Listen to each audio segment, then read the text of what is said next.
The Trump administration announced a new framework trade agreement with 4 Latin American nations. The deals are aimed at reducing tariffs on select products with the goal of easing inflation and lowering food prices for American consumers. When asked about his pivot on tariffs, Trump was pretty quick to dismiss any negative impact on the domestic prices.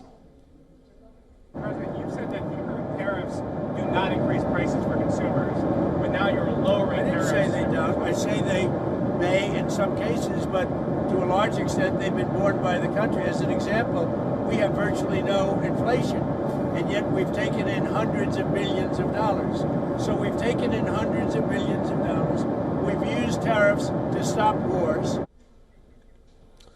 And under the terms of the agreement, tariffs on selected goods will be reduced or eliminated. For example, the U.S. consumers can expect cheaper bananas from Ecuador and potentially lower coffee prices as tariffs are lifted on these products.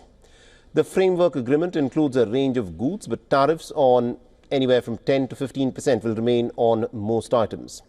The specific items like natural resources, pharmaceutical ingredients, and certain agricultural products will see tariff reductions.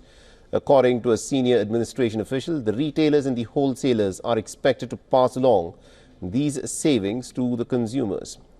Now, this move comes as the Trump administration is facing mounting pressure to address the inflation and the rising grocery prices in the United States. Now, the cost of living has also been a key issue, with inflation standing at about 3%. The food prices have remained stubbornly high.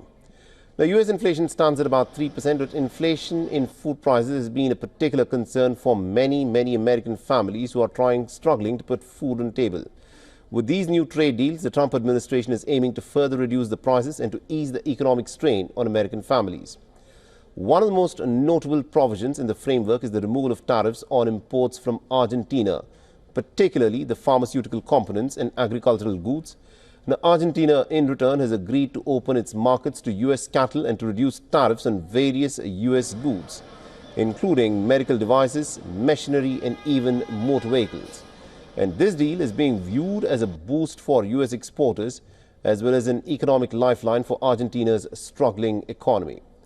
Now, the agreement with Argentina comes at a time when the United States has been providing financial support to the South American nation, including a $20 billion credit line approved by the U.S. Treasury.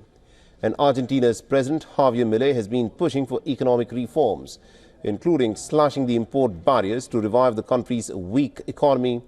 And Javier Milei, an ally of President Trump, has vowed to make Argentina great again and has prioritized boosting foreign investments, something that this new deal is expected to facilitate.